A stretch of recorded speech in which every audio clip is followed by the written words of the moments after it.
Welcome back to Rank and File Sports, where we are grading every single NFL draft class based on three categories. First of all, we're going to grade based off of whether or not the team drafted the players that fit their needs for next season, as well as the overall talent that they got, just assessing the draft class as a whole. And then finally, the value. Is each player worth where they were drafted at? Were they a steal at that position, or did the team maybe reach a little bit and not get as good a value as they could have if they had traded the pick? And then after that, we're going to go ahead and give them an overall grade. So with that being said, let's go ahead and get into the video. After a very interesting season with a lot of health concerns around their starting quarterback, Tua Tagovailoa, the Miami Dolphins came into the draft needing a safety, defensive tackle, linebacker, and offensive guard and offensive tackle to protect Tua. And with their first round pick, they took Kenneth Grant, a defensive tackle out of Michigan.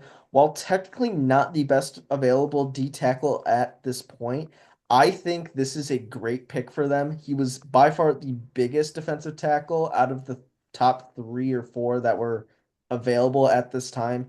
And those Michigan D linemen are just built different compared to the rest of college football. So overall, just a really solid pick here for the Dolphins. Met the need, incredible talent. And even though technically not the best value, I think this was the perfect pick. Second round, they went with Jonas Savaiinaia out of Arizona. And I think this is a really, really good pick as well. He can play either offensive guard or offensive tackle. He's played both the right and left side in college for Arizona. So he's an incredibly versatile offensive lineman, can really fit him anywhere that Miami needs him, which is good because Tua got hit a lot last year. And I would have liked to see them address offensive line a little bit more in this draft class, but Savaiinaia was a great pickup in the second round, especially given that they don't have a third or fourth round pick. Yeah, I know you like that pick because you really wanted him to get drafted by your Texans. But moving on, like Jonas said, they did not have a third or fourth round pick. So moving on to the fifth round, where they took another defensive tackle, this time taking Jordan Phillips out of Maryland. And this is where the draft class starts to get a little questionable. Jordan Phillips was by far a big reach, ranked overall 222, especially after taking a defensive tackle in the first round. I'm surprised they didn't address any other needs like offensive line. But as I'm reading more and more about Jordan Phillips, considering he was a wrestler and weightlifter in high school, if he's just a big, strong dude, I can't say I blame them in taking him, but there were definitely better options here, and value-wise, they could have waited to get him until later into the sixth and seventh rounds. Yeah, kind of the same thing going on with their next pick, also in the fifth round, taking Jason Marshall Jr. out of Florida. He's a cornerback, started 39 games at Florida. But again, kind of reached on this one. They could have waited a decent while longer, and I think there were better players available.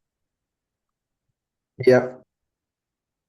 And yet again, they had another fifth round pick that was another massive reach, taking Dante Trader Jr., a safety from Maryland. Now, this does address another need on their team, but he is a little undersized for a safety and also, like I said, a big reach. If they really see something in him, then I can't say I blame them for addressing the need with someone that they really like, but there were definitely better people available.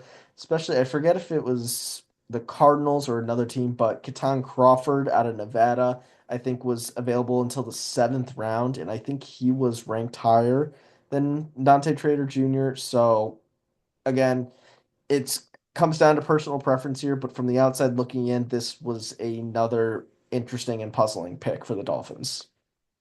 Yeah, the next one I don't hate as much. Technically speaking, it is a reach, but Ollie Gordon, even though he was a bit off last season for Oklahoma State, the whole team really underperformed. And the year before, he was one of the best running backs in college football. I think that's a lot of what the Dolphins are banking on. So if he turns out to be almost as good as he was back in 2023, this could be an absolute steal in the sixth round. Yeah, for sure, especially to back up Devon Achane after he's had an incredible season after season. So moving on to the seventh round, they took a backup quarterback here, taking Quinn Ewers out of Texas. Now, value-wise, pretty good getting him in the middle of the seventh round. Need-wise, maybe this is a little bit of foreshadowing for what they're concerned about with Tua and his health. Maybe they're getting someone who has a little bit of upside to come in early and learn the offensive playbooks and stuff.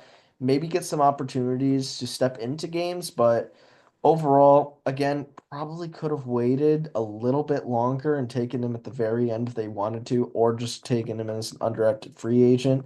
But I don't really hate the pick. Just again, there were some other concerns. They could have taken an offensive tackle or a linebacker at this point. So it's just an okay pick for me. Yeah, it definitely would have been a little bit risky, I think, to let him sit the rest of the seventh round. So I don't hate the pick either. And then final pick in the draft, they went ahead and took Zeke Biggers out of Georgia Tech, defensive tackle, 6'6", 320. He is absolutely huge.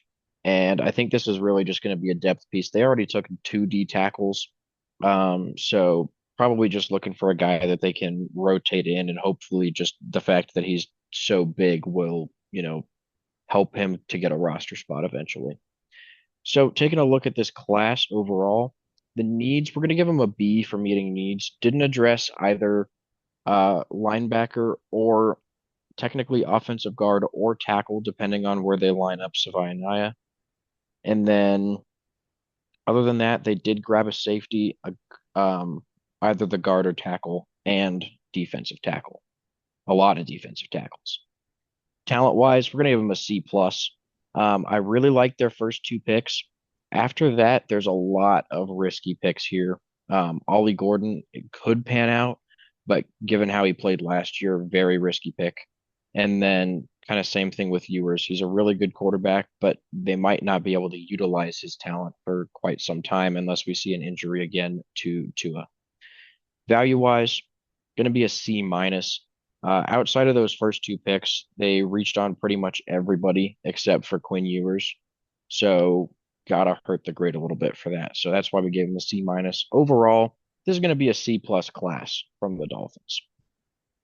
Yeah, like you've been saying, first two picks were phenomenal, really addressed those needs, getting some of the best players at those positions.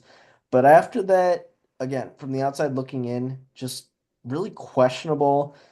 If you want to just get like a bulk of a position for a team need, like defensive tackle, which is what they did, then you can do that. But the fact that they did that, but still didn't address the rest of their team needs is just a little bit puzzling. And I don't really know what's going on for the Dolphins, but maybe some of these pan out. Like you said, Ollie Gordon could definitely end up being a late round steal if he's able to return to form. So very interesting draft class by the Dolphins.